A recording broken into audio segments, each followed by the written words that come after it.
5 বছরে এখন পর্যন্ত প্রোগ্রাম হইছে না।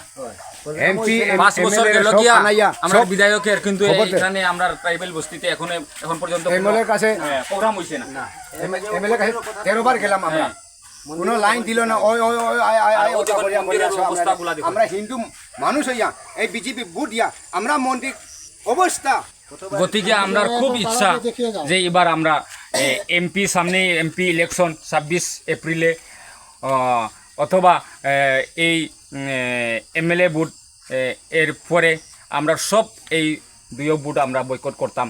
আমরা ওইটাও আশা আর ভোট লোকসভা নির্বাচনে ভোটার বন্ধ জিপির 1 নম্বর ওয়ার্ডের শতাধিক পরিবারের ভোট বয়কটের সিদ্ধান্ত বিজেপিকে চরম অস্বস্তিতে ফেলে দিয়েছে। জিপির সোনটিলা গ্রামের জনসাধারণ সাফ জানিয়ে দিয়েছেন তাদের গ্রামের রাস্তা, বিদ্যুৎ সংযোগ এবং বিশুদ্ধ পানীয় জলের ব্যবস্থা না হলে ভোট দেবেন না। তাদের অভিযোগ, বিজেপি হিন্দুত্বের আবেগ নিয়ে ক্ষমতায় এসে সংখ্যালঘু তোষণ করছে। সোনটিলার মানুষ ক্ষোভ প্রকাশ করে বলেন, এলাকার এই সমস্যা নিয়ে বিধায়ক বিজয় মালাকার এবং সাংসদ কৃপানাথ মালাহর সঙ্গে অন্তত 10 থেকে 12 বার দেখা করেছেন, কিন্তু কোনো পদক্ষেপ নেওয়া হয়নি।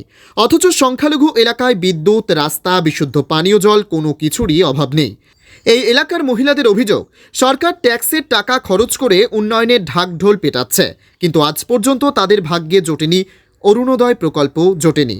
গ্রামের একমাত্র মন্দিরটিরও অবস্থা শোচনীয়। এ ব্যাপারে নেতাদের খোঁজ খবর পর্যন্ত নেওয়ার সময় নেই। সবাই সংখ্যালঘুদের নিয়েই ব্যস্ত। তাই এবার তারা ভোট বয়কটের সিদ্ধান্ত নিয়েছেন। যতদিন পর্যন্ত তাদের এলাকার উন্নয়ন হবে না এবং সরকারি সুযোগ সুবিধা পাচ্ছেন না, ততদিন তারা ভোট বয়কট করে যাবেন বলে সাফ জানিয়ে দেন সোনটিলার জনগণ। দেখুন, আমরা এখানে ট্রাইবেল কমসে কম রাংখল ব্লক যতটুকু পর্যন্ত হয়েছে, আমরা আনাইছড়া লইয়া এখানে প্রায় 200 পরিবার ফ্যামিলি আছে আমরা ট্রাইবেল। এখানে বুটার হইল গিয়া 520 বুটার। এখন পর্যন্ত আমরা এই দেখো মন্দিরের অবস্থাগুলা, এখন পর্যন্ত কোনো সরকারি কোনো নির্মাণ কোনো মন্দির নাই। এই মন্দিরের অবস্থা দেখে এই অবস্থা দেখুন, আমরা নিজে মানে এই হিন্দু হইয়া বিজেপি ভোট দিয়া এই মন্দিরের অবস্থা আপনারা দেখে নিজে মানে বানাইছি আমার মন্দির। 200 পরিবার আছে ওনো, কিন্তু মন্দিরের পরিবেশটা দেখিয়া যাও। মন্দিরের কোনো অবস্থা নাই।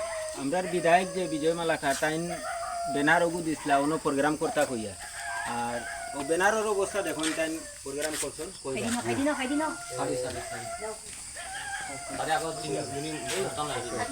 5 বছরে এখন পর্যন্ত প্রোগ্রাম হইছে না। এমপি 5 বছর গেল কি আমরা বিধায়কের, কিন্তু এখানে আমরা ট্রাইবেল বস্তিতে এখন পর্যন্ত এমএলএর কাছে প্রোগ্রাম হইছে না। এমএলএর কাছে 13 বার গেলাম আমরা, কোনো লাইন দিল না। ওই ওই ওই আয় আয় আয় ওটা করিয়া করিয়া আমরা হিন্দু মানুষ হইয়া এই বিজেপি ভোট দিয়া আমরা মন্দির অবস্থা এই দেখেন। আর আমরা তো যেমন গ্রামের রাস্তা খুঁজছি না, গ্রামের লাই কারেন্ট খুঁজছি না, আমরা শিব মন্দির পর্যন্ত কইছি রাস্তাটা দেন, কারেন্ট দেন, শিব ওই যাব কইয়া আইস পর্যন্ত দেখুন কারেন্ট হইছে না, মন্দির হইছে না, রাস্তা হইছে। আমরা গভর্নমেন্টের রুলে দেখুন, আমরা এসটি মানুষগুলা দেখো সব ক্ষেত্রে মানে ইয়ে থাকে, হেল্প থাকে, কিন্তু এই মন্দিরগুলা এখন পর্যন্ত এই পতিত এইভাবে পড়ে রয়েছে। এখন পর্যন্ত কোনো সরকারি কোনো মন্দির গড়া হয়েছে না। এইভাবেও আমরা জীবনযাপন, আমরা আদিবাসী যারা ট্রাইবেল আদিবাসী এরা আমরা এভাবেই জীবন যা। গতিকে আমরা খুব ইচ্ছা যে এবার আমরা এমপি সামনে এমপি ইলেকশন 26 এপ্রিলে অথবা এই এমএলএ ভোট এর পরে আমরা সব এই দুই ভোট আমরা বয়কট করতাম। আমরা ওইটাও আশা। ব্যুরো রিপোর্ট, গণ আওয়াজ, রামকৃষ্ণনগর।